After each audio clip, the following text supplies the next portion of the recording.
Good morning, everybody, and welcome to the OK Grognard Show. It is Monday, July 13th, 2020, 9:30 a.m. Central in beautiful Lake Geneva, Wisconsin. Weekly news and announcements day. The last week, I did I figured out who was getting the giveaway, but I've not been able to. They haven't gotten back to me. I contacted them and they've yet to get back to me, so I won't announce who it is in case they turn it down, which is possible. Not everybody, necessarily wants any given giveaway type thing. And if they turn it down, I'll choose someone else. So I don't want to put any pressure on them. We'll wait. Maybe they'll show up in the stream, and I'll pressure them in the stream. Weekly news. Well, I'll tell you what. The big news is, in my opinion, and that it is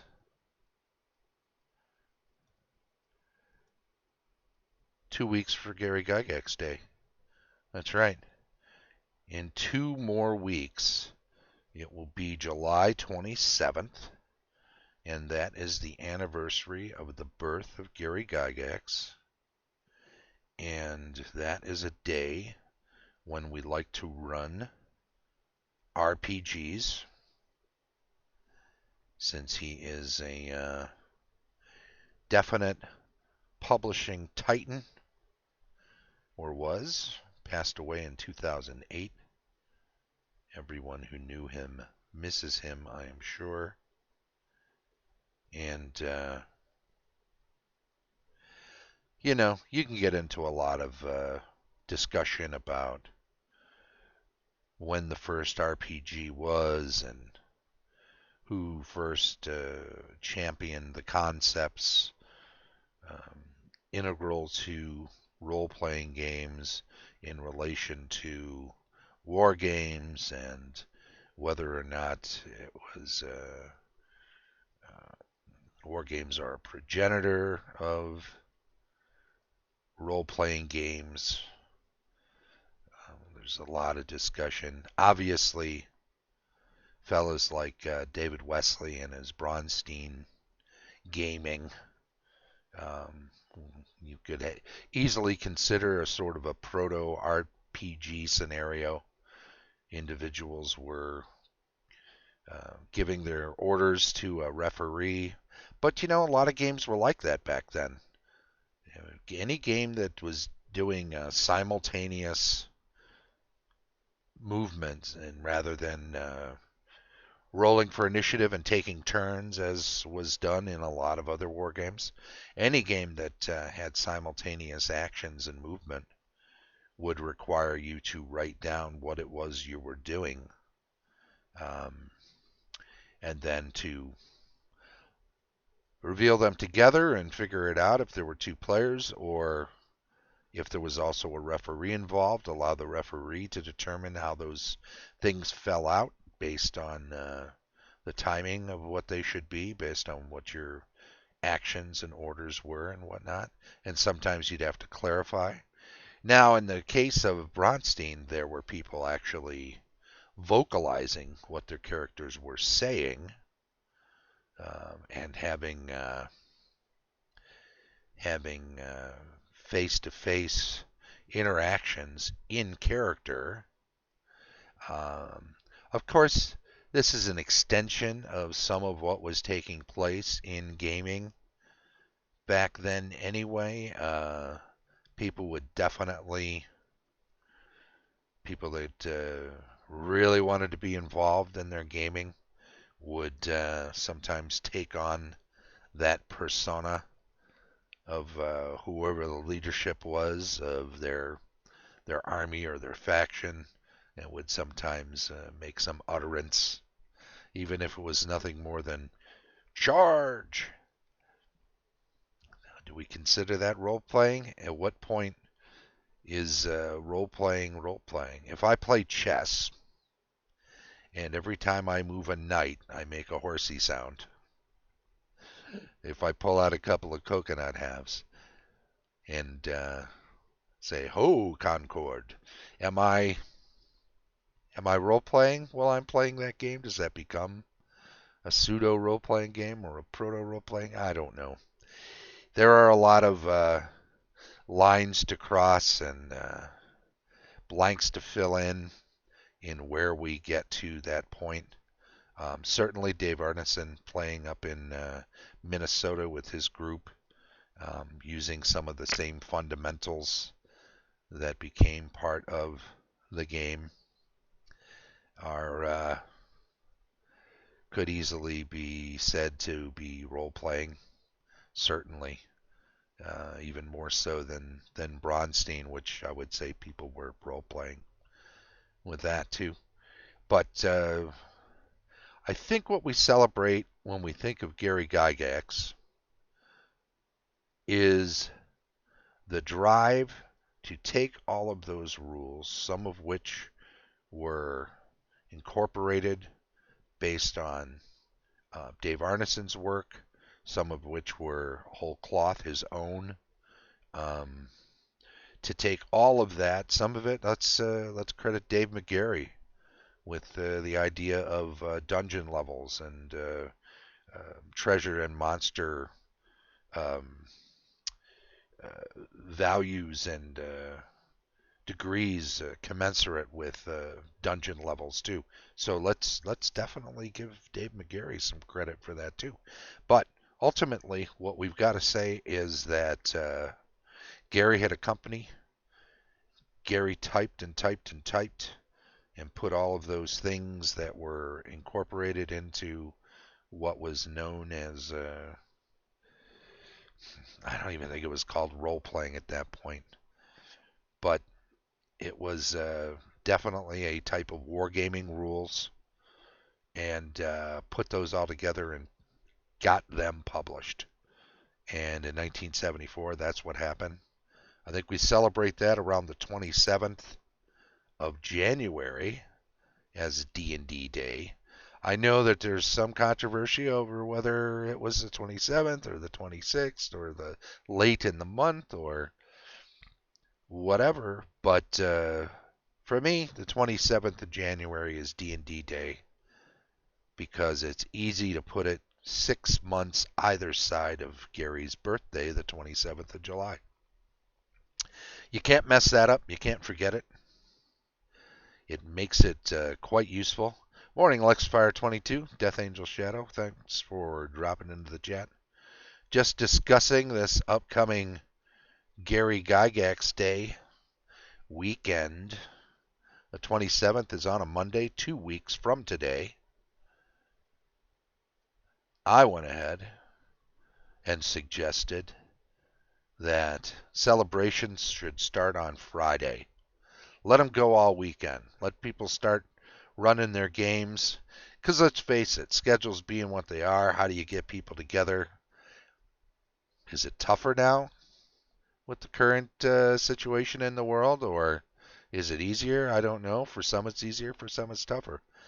But I've always been of a mind that if a holiday, particularly a gaming holiday, falls somewhere near the weekend, just make the whole weekend that holiday, right?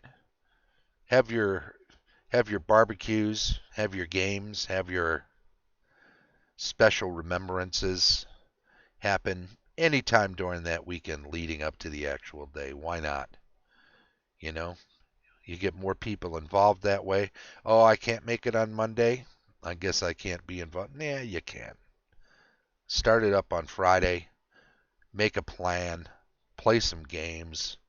Get yourself a role-playing game going. If you're sheltering in place with a family and you got some family who are actual gamers already, good for you. If if you need to coerce them by withholding love and affection or food, I don't condone it. But we got to play some games that weekend. So, there are sacrifices to be made. If you happen to be around people and can do it from a distance, greetings, Ink Dweller 8. Thanks for stopping in too. And what the heck? Get some people together, do the distance thing, sit outdoors, right? If you can find a nice day to do it on and you don't mind, you know, the weather where you are, whether it's cold if you're in the southern hemisphere or hot in the northern hemisphere, and you can make it happen out of doors where it's a bit safer. Wear your masks. Don't don't tongue kiss each other. That's ill-advised in this current health crisis. And do yourself a favor and make sure you get a game going. Now, of course, virtual tabletops. Well, there couldn't be more of them than there are right now. Astral, Roll20, Fantasy Grounds. Help me out here. Mention some other ones. There are certainly any number of meeting software ways to play, whether it's Zoom or Google Plus, Hangouts, on Discord, just voice only, or with video chat. Um, Throw them all out there, guys. Give me the names of every way to play virtually any game. Sure, D20 on, you mean Roll20, I'm sure, right? And what's there? D&D Beyond, right? We got that. Foundry, thank you, Lexfire. That was one that you told me about that I wanted to get my head around. Foundry, virtual tabletop. Map Tools, yeah, don't forget Map Tools. That's been around a long, long time. And whew, what else do we got? What else do we got? Of course, there's good old-fashioned chat room stuff. There are ways to get multiple people in a PM on Facebook in conjunction with maybe a hastily made group that you can throw images up on. But you can do a text base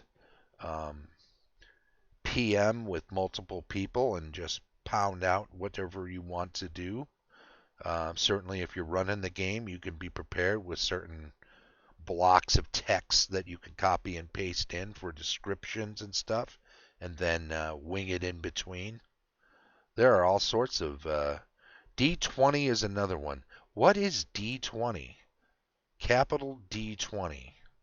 I don't think I've ever heard of a virtual tabletop that's just called D20. You don't mean Roll20. We're not conflating these things here, are we?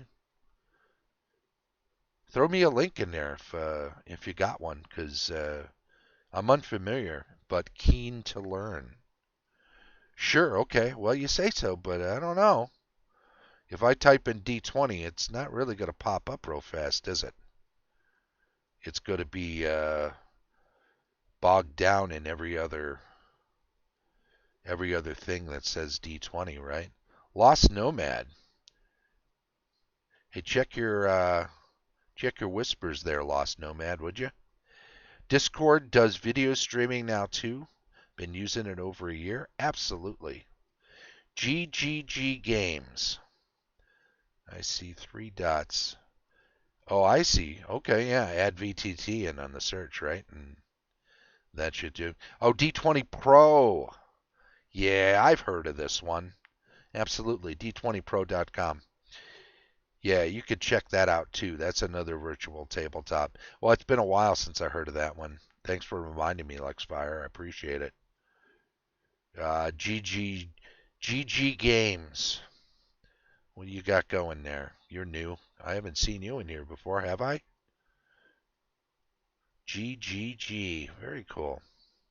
October 17th, 2009. He's been around since. Very nice. Pop you on as a friend there, buddy. Do me a favor. Follow the channel. Every week we do a sort of giveaway where I just keep track of everybody who's been in the chat over the course of the week, and make sure that they are on a list of people that have been in the chat, and then because of that, they then have an opportunity to be chosen for a free giveaway. No purchase necessary. All you got to do is be a follower, and at some point during the course of the week, chime in the stream chat during the course of a stream, and you're all set to go. Got Lexfire in there. Death Angel Shadow got you in there. Lost Nomad, Ink Dweller 8. You're all on the list for this week now. Thank you so much for being here. And so as I'm saying, the virtual tabletop way, obviously the way to go these days for most people who are interested in trying to get a game in for 2 weeks from now. I highly doubt we're going to see a vaccine in the next couple of weeks. It would be great even if they come up with one. I don't think it's going to be manufactured and pumped into everyone's body before the 27th of this month. So let's just say that we should plan for virtual. For the most of us should.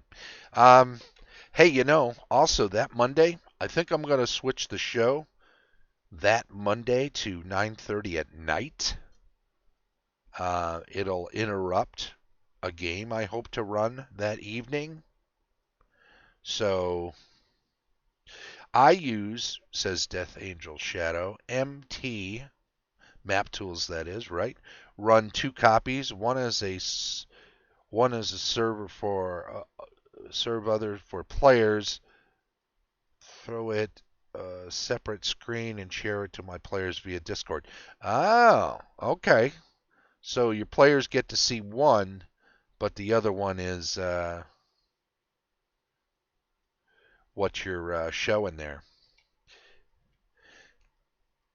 Captain Fingies, another new individual. Not sure how to pronounce that. November 2013. Captain Phages, I'm going to say. Is that correctly pronounced? We'll get you in this potential drawing for next week, too. Like phases. Phages. Okay. Gotcha.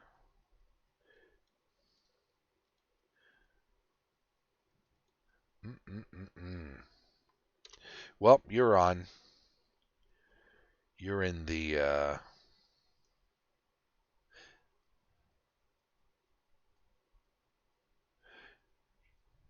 I'm looking at streaming D&D. Very cool. Well, we are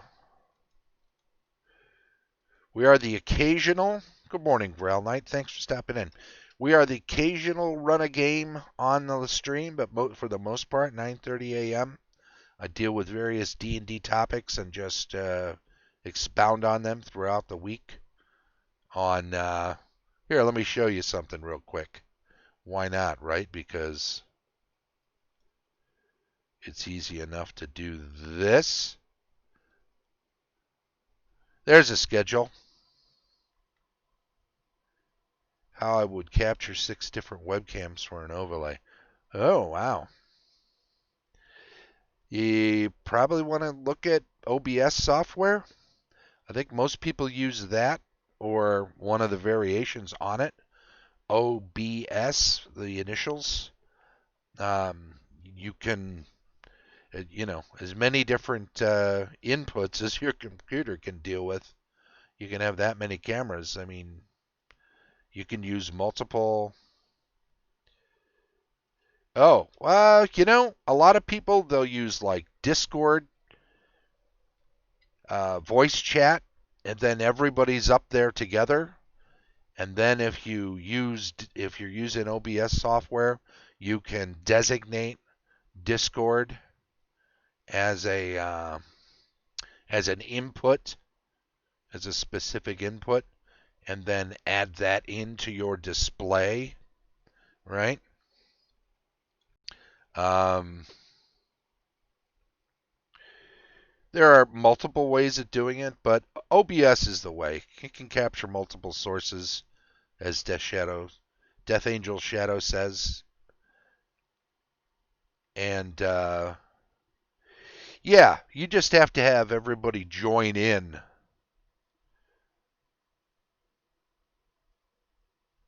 Death Angel Shadow, can you grab a source from someone else's computer? So can you just flat out say this one input to OBS is going to be his camera from his computer? It's my understanding that everybody has to be in on a voice chat together, whether it's Zoom or Discord or whatever, and then much like the way they're all in together on Roll20 during a voice chat, and then that one interface becomes one of the sources for OBS. I don't know that you can separate it out from different people each individually. There's a way, but that requires paid software. Oh, okay. Um, gotcha. But is it straight up OBS or is it one of the offshoots? What's the one everybody knows? I think it's called Streamlabs OBS. Has a lot of extra bells and whistles and widgets and stuff that you can add in.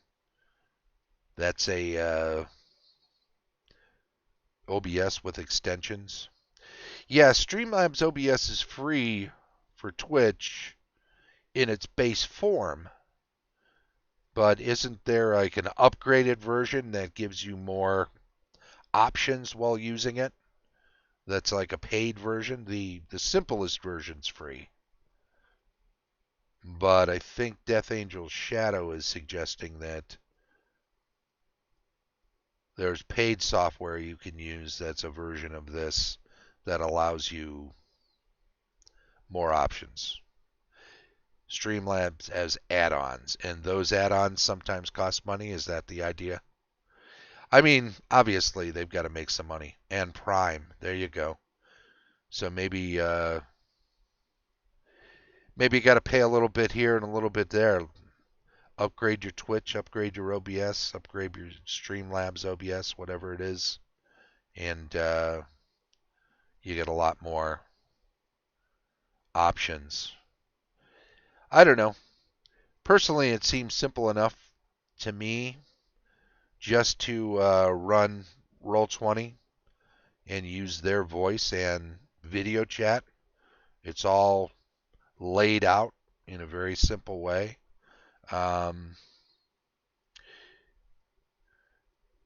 Groundlight says the game table is finished. You want to see the pics? Do you mind if I post a link to my Instagram? I don't know if it'll show, but give it a try. And if it doesn't show, plop it into a whisper to me, and I should be able to pop that in there. Yeah, see, the link's not showing. They just don't. They just don't show up. Drop it in a whisper to me, and I'll, I'll give you. I'll put it into the chat, and that should work. Now, this is what our buddy GG Games was trying to do when he popped in here. Was throw a link down right away.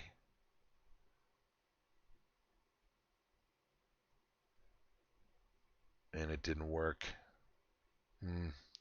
Chat pause due to scroll. Oop, that's me. Ground Knight tried that out. Hey, let's see. In a whisper to me. There we go. Oh, there it is. Let's see here. Boom. Boomity. Whoa. This is like a gigantic. It's all busted up. It isn't actually. It's too long. Sorry, buddy. Um, you are Mark CMG is on Twitter. Well, what's your name on Twitter? Is it also Grail Knight or Instagram? Can people just go to Grail Knight on Instagram and find you and get it that way?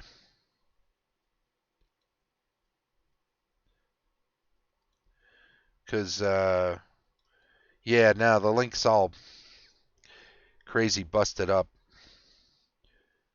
in the Whisper because it's so long. Did you? Did you send me a shorter one? Oh yeah, there you go. Let's see if I can plop it in here. See if it'll work. Hmm. Let people try that. Let's see if that works. Why don't you give it? Hey, Skull and Pants. Good to see you. You made the stream. Better late than never. So true. Well, we're just bull crapping about Gary Gygax Day and ways to play games. So something more D&D related. I had an issue with the DM who was banning too much stuff. I feel that nothing should be banned. There is a counter to everything in D&D. Am I thinking of this wrong as a DM myself? I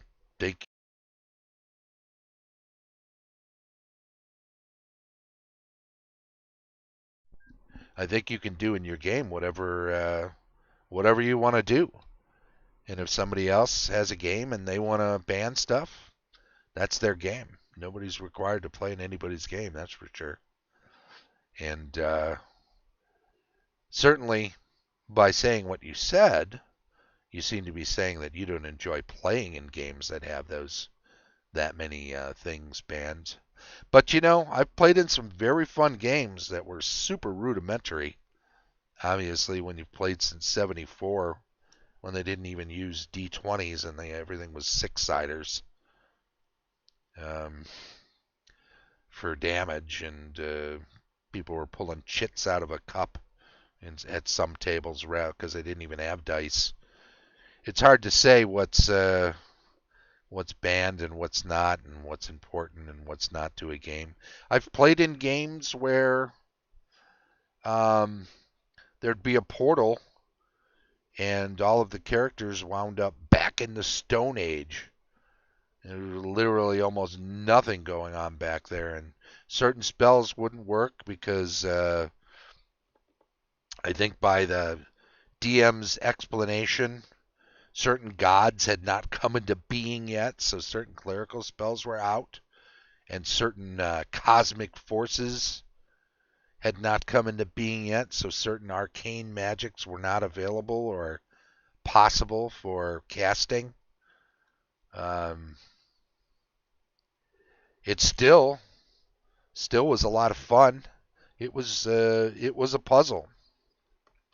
It was a lot more limiting than one would expect. Now I know other tables where they play like every session of their D&D games are like the final episode of a series of an anime show.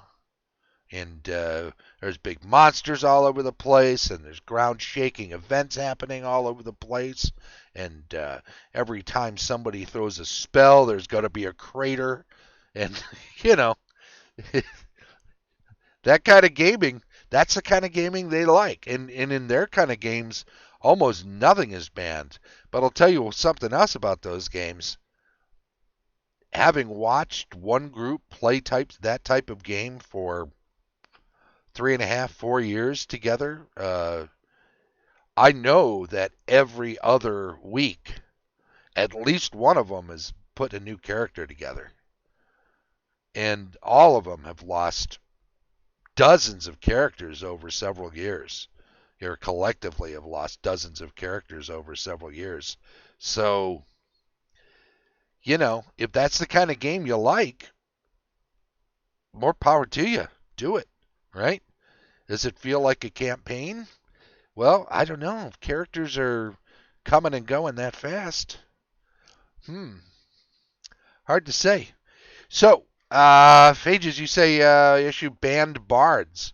I don't, you say that. I don't know what system you're playing though, so I don't know relatively what that means.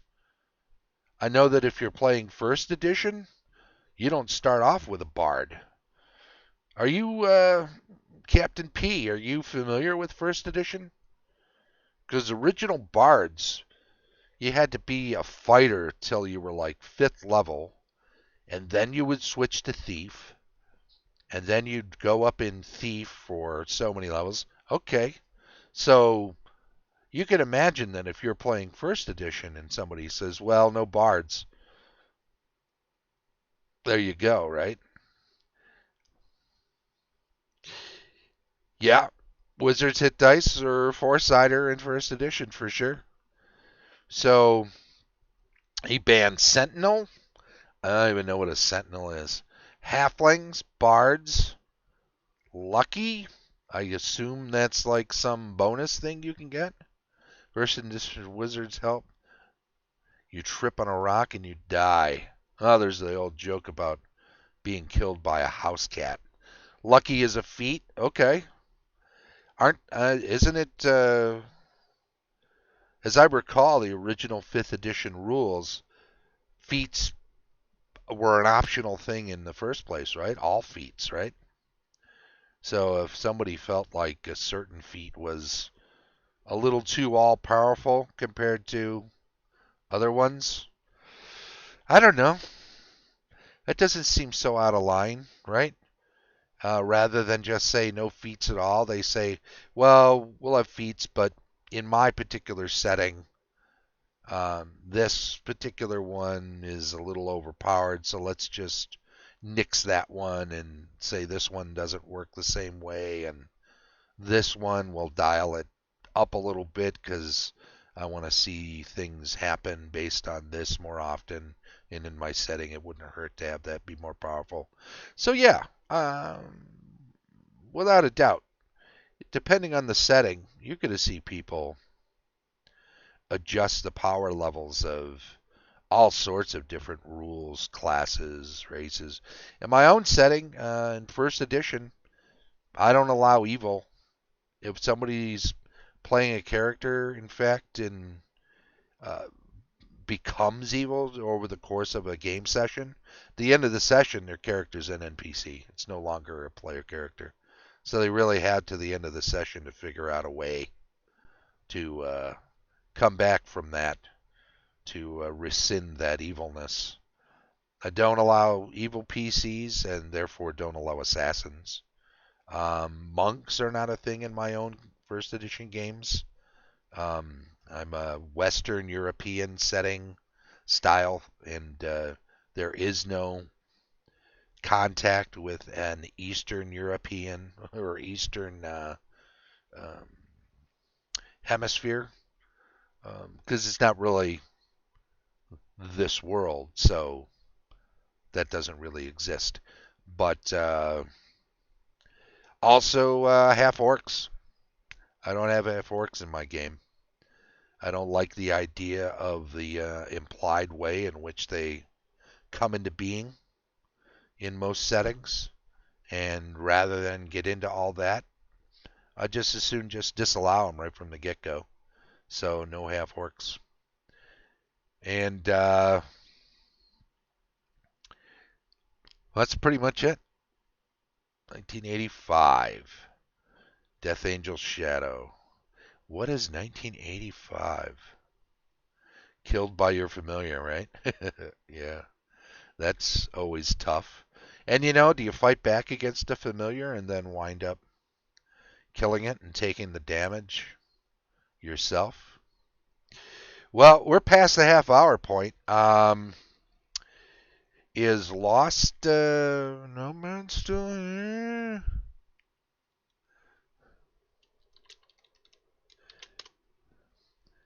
Lost Nomad, you still in the, let's see.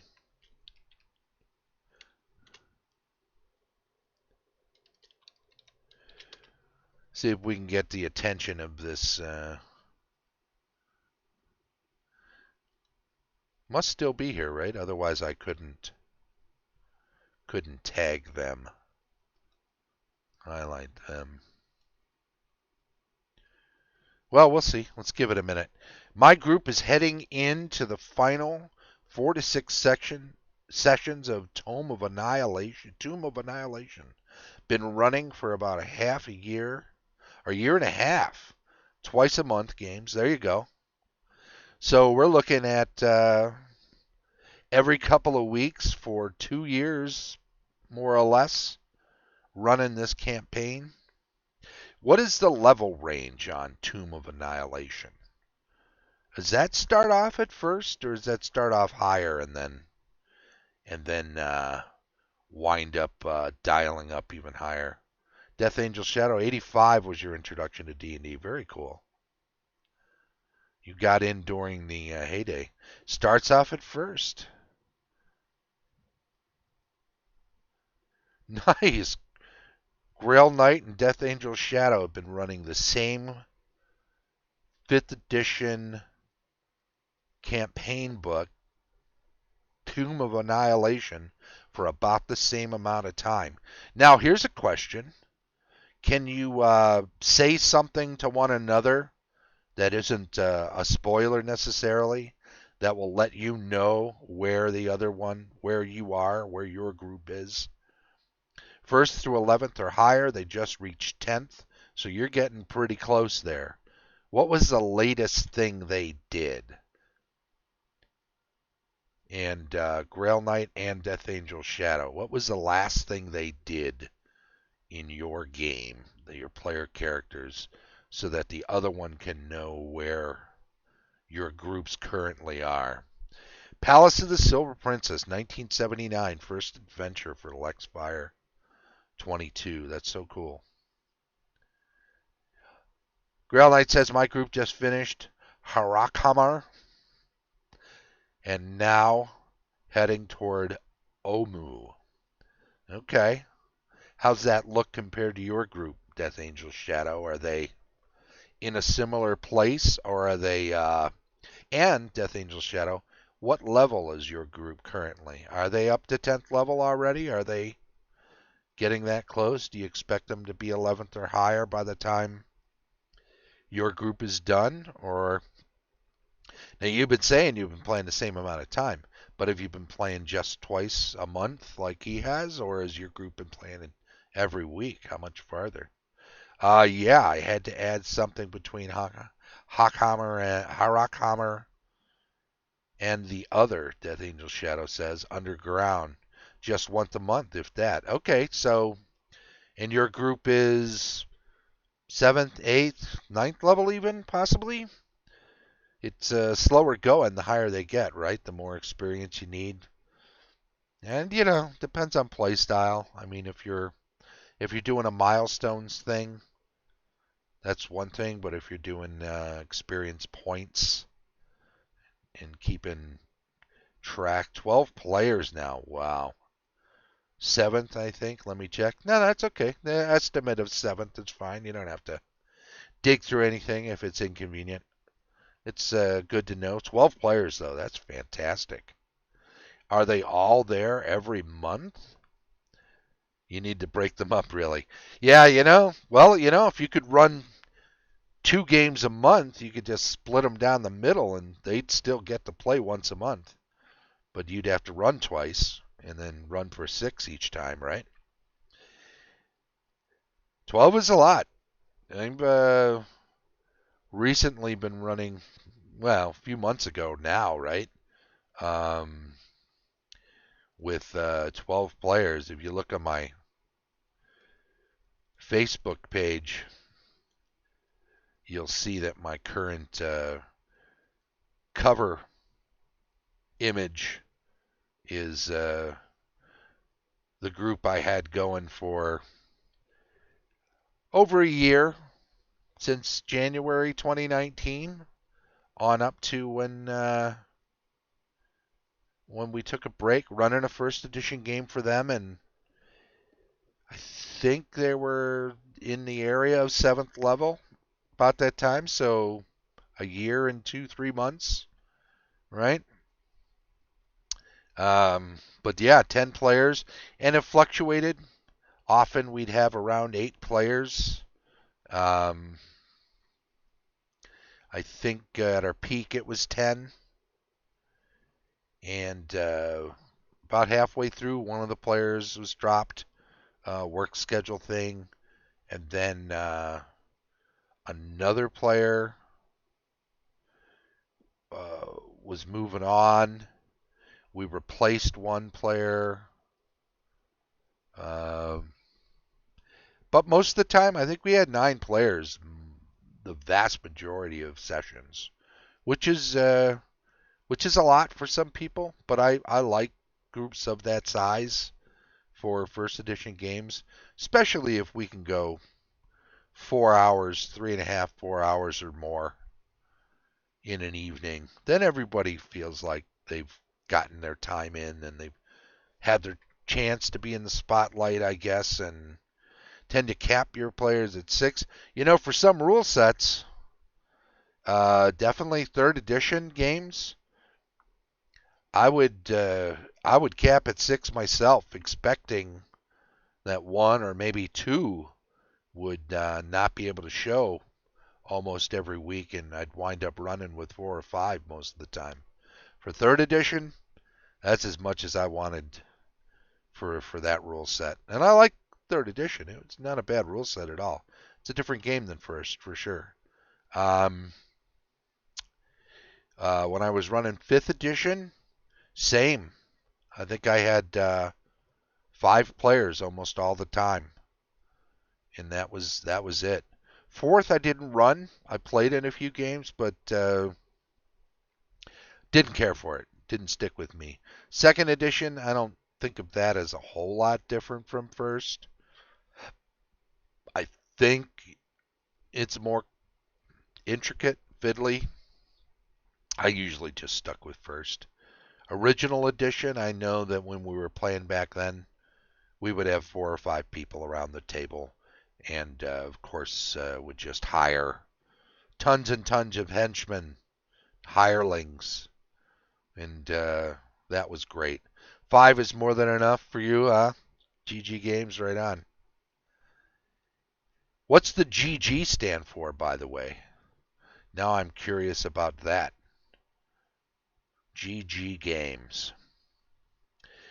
Wormheart and Harakamar. I added my cart. Good Game Games? Good Game Games. Are you producing RPG stuff, or do you do... No, no, it's not Gary Gygax Games. Good one, though. That'd be something, huh? Shh, don't tell anyone. It's actually Gary Gygax Games, but we'll just say it's GG Games. Everyone will know.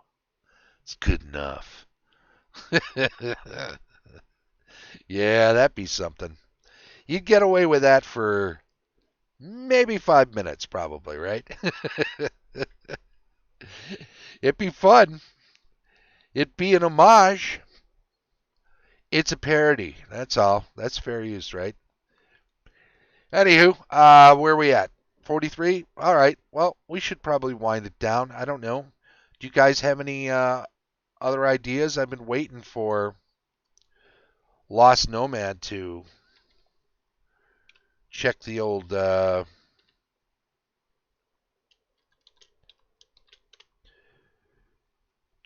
PMs. Yeah, I'll let the cat out of the bag. Lost Nomad got the nod for last week's giveaway, but has been unresponsive as to the win and accepting the win. So we'll see.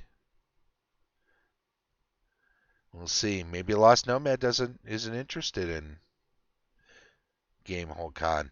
I will say too, it's a virtual convention, so in all likelihood there will be stuff going on at all times. If you're not in Well, it takes place in Madison, about an hour west of me here in Lake Geneva, Wisconsin. So it's Central Time. But even if you're not local or not in the States, there will probably be ways for you to enjoy Game Whole Time, especially if it's a free badge, right? You just, go to what you can, enjoy what you can with it. It'll be fun. There'll be seminars, there'll be games, there'll be stuff like that, all sorts of fun. I will mention that tomorrow, cartography and world building. Wednesday, campaign discussion with kind of a focus on my own Grimvault setting that I've been running since 1974. Thursday, terrain crafting, miniatures painting. Friday, building adventures with kind of an eye toward virtual tabletop adventures these days, since that is where we're at in the world. Saturday, we'll be looking at the 7th episode of Conan the Adventurer animated series from 1992, giving it a review with a DM perspective, bit of a DM spin on it.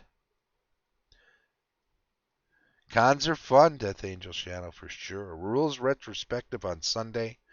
We took a divergent toward a tangential look at encumbrance just this last Sunday. But we'll probably get back to looking at the classes from first edition with a good focus on fighters and the fighter subclasses this next Sunday. Yeah, when this COVID stuff is over, we definitely need to get back to some serious face-to-face gaming and having fun. I so look forward to it. I want to thank everybody. Thank you so much for following the channel, and thank you very much for chiming in on the chat while you're here. If you don't mind, we appreciate it. It's good to get some input. It's good to bounce ideas off one another. It's a lot of fun. And if you're following us on YouTube, then please do subscribe over there. Give us a thumbs up and feel free to make a comment if you have some ideas or suggestions. Thank you, gang, very much. Very much appreciated. And we'll catch you tomorrow. Do a little cartography and world building, huh? If you're around. We will see you then. Enjoy the day. Bye-bye.